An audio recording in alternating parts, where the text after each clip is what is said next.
Tu sais, la raison pour laquelle je pense qu'on devient humoriste, et pas tous, hein, mais beaucoup, mon cas à moi, ça a été je vais aller sur scène pour récupérer l'amour des gens. Évidemment. C'est Comment ça hyper va? impressionnant d'ailleurs où on est en ce moment. C'est vrai? Un générique pour quelqu'un qui fait du web, j'avais jamais vu ça. Ah bon? Non. Tu viens de Dijon? Oui. Et on a un point commun. Notre père. Qui est aux cieux? Oui.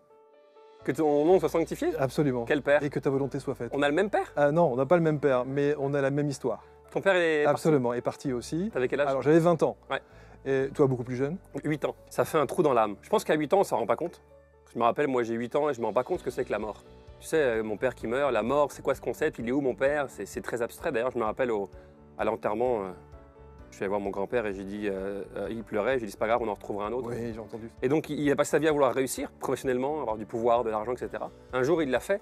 Mais son père lui a pas plus dit je t'aime ou n'a pas plus été fier. Donc moi je vois ça, qu'est-ce que je fais? Eh ben je vais retraduire la même chose, je vais me dire je vais réussir pour que mon père me dise je t'aime. Et c'est marrant parce que là c'est très récent, je t'en parle vraiment avec fraîcheur, c'est que j'ai perdu ce moteur-là.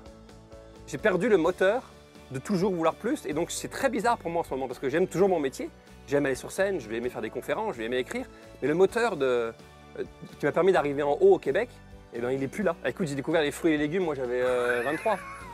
Tu comprends? Je partais de loin là. Très très loin là. Et un jour, bam, dépression. Et la définition de la dépression, en tout cas celle que j'ai trouvée, c'est ne pas accepter ce qui est. Et je pense qu'il y avait beaucoup de choses à aller voir. Je me suis permis de mettre cette photo qui est sur les réseaux sociaux. Ouais. Petite famille. Avec ce petit bonheur. Voilà, j'ai vu celle-là, c'est magnifique. Ah, ça c'est beau ça. Hein? Ça c'est beau ça. Ça, t'as juste envie de le bouffer. Ça, t'as juste envie de le bouffer, ouais. Alors, dans ton livre, La Liste, 44 pistes pour aimer sa vie aux éditions Erol, tu donnes plein de clés, on va y revenir dans un instant. Le côté minimaliste, tu sais, c'est ce fameux côté où on essaie de faire le tri dans ses affaires. Ouais. Et tu l'as fait, ça? Eh bien, regarde. Ton fameux porte-carte. Ouais, enfin, t'es vraiment renseigné. Mon porte-carte, les amis, c'est ça. Ça, c'est. Je me balade avec ça. Avant, j'avais une grosse brique. On a tous un ami. Où on est? T'as ça, toi? T'as la brique? Voilà, il a la brique. Je le savais, il a la brique. Non, j'ai pas une brique, j'ai un petit. Il n'est pas aussi petit. Il faut 4 cartes. 4 ou 5. C'est tout, c'est ta vie. Oui, c'est ça, absolument. Le reste, tu peux les mettre dans ta voiture. Des mecs qui ont des paquets comme ça. Des palettes. Ils se baladent avec des briques. Ils ont des briques, ils sont comme ça. Ça, c'est leur portefeuille.